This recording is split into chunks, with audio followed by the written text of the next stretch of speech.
Gilmour was the centerpiece of two of the biggest and most lopsided trades in NHL history. Both deals were made amidst major controversies and were orchestrated by the same GM, Cliff Fletcher. Let's take a look back at these two historic deals in this edition of the PHA Big Trade Review.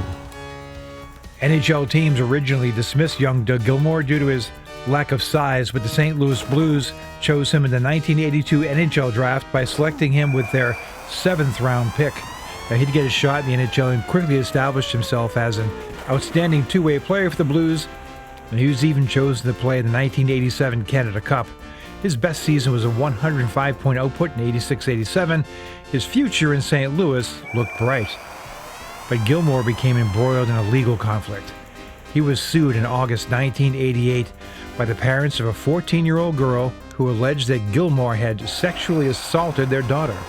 His then-wife Robin, the Blues organization, and the team's president Jack Quinn were also named in the $1 million lawsuit, as it was alleged that they, quote, knew or should have known about the alleged abuse.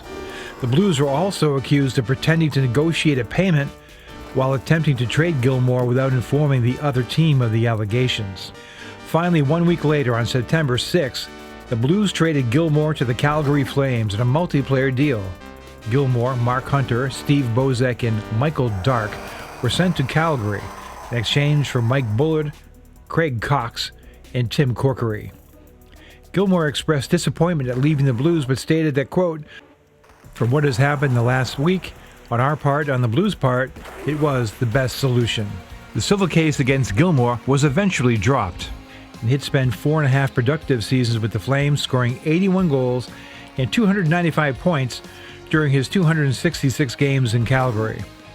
He's best remembered for scoring the winning goal in Game 6 of the 1989 Stanley Cup Finals as the Flames won their first and only Stanley Cup championship. A one-goal lead if they get one here. Here's Gilmour coming in, the backhand rebound, he scores! Gilmour gets that goal we were just talking about, and it coming to center.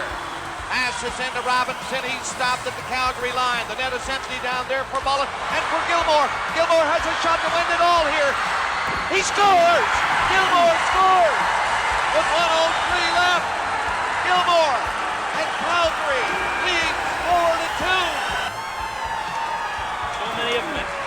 Here comes the siren. Here come the Flames, champions, 1989. While Gilmour, freed from legal issues, was celebrating a Stanley Cup run, the remaining players in the trade struggled. The undisciplined Bullard played just 20 games in St. Louis before being peddled to the Philadelphia Flyers. Corkery never made the league.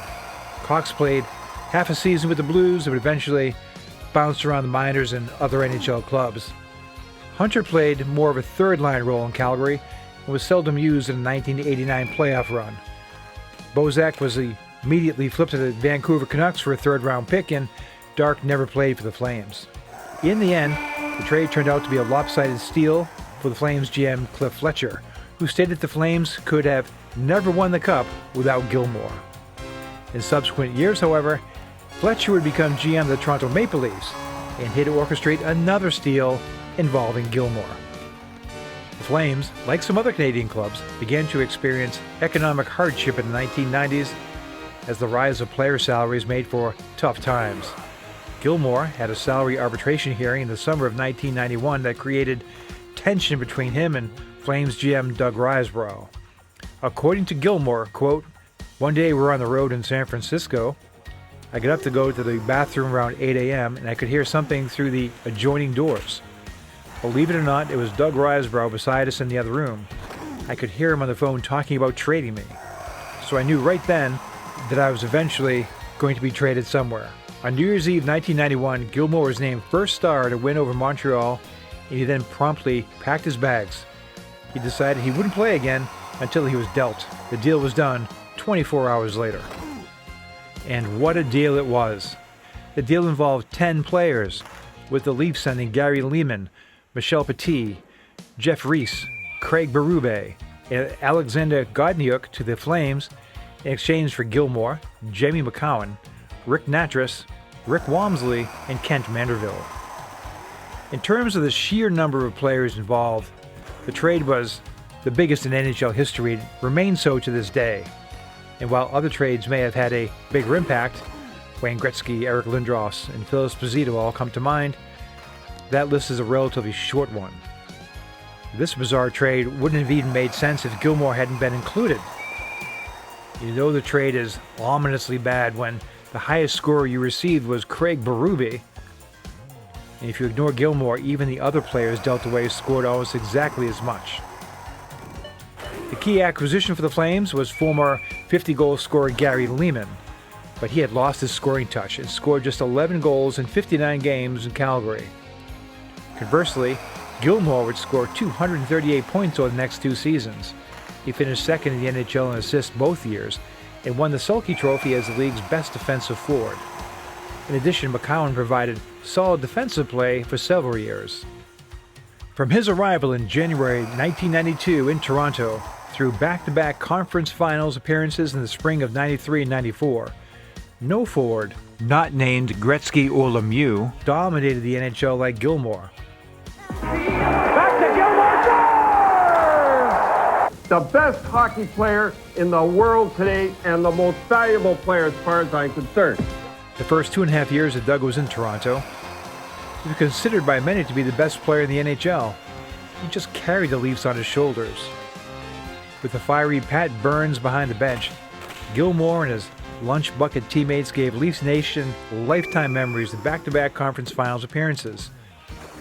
The 1993 run was especially memorable. The Leafs knocked off the favored Detroit Red Wings in the opening round, survived a 7-game set with Curtis Joseph and the St. Louis Blues in round 2, and pushed Gretzky and the Kings to 7 games in the conference finals. The city of Toronto was electric. Rooney to save, rebound, score! Gilmour! 3-1 Maple Leafs.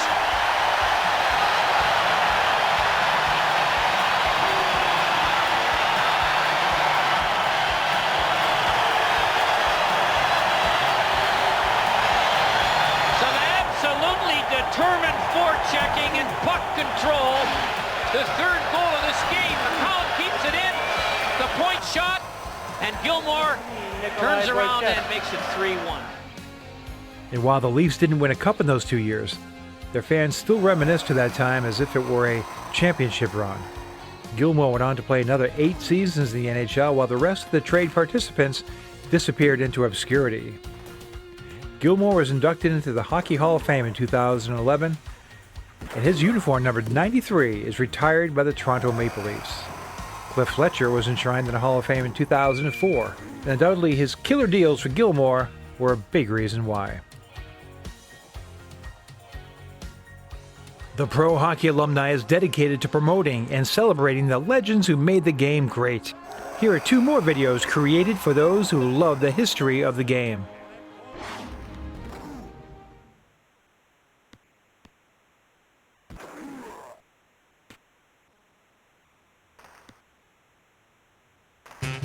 Viator's 24/7 customer service makes it easy to triple confirm that the Coliseum tour can handle grandma. Find travel experiences for you at Viator.com. On Broadway, first-round NHL draft pick Gene Carr was dubbed the New York Rangers' next superstar. In LA, he became the Kings' new kid in town and was influential in some of rock and roll's most iconic songs and albums. But by 1979, his fascinating life and colorful career were gone, replaced by the harsh realities of non-stop pain, crippling addictions, failed marriages, and the betrayal of the hockey establishment. Many people forgot about Gene Carr until he returned to the spotlight in 2019 when the new kid in town discovered he might also have a new kid in his life.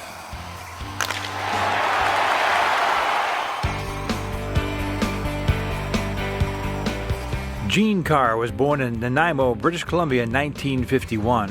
His dad, Red, was a former NHL player and his mother, Pauline, was an accomplished speed skater. It seems that Gene was born to be a hockey player. At age 17, he joined the Flin Flon Bombers of the Western Canadian League and replaced graduated center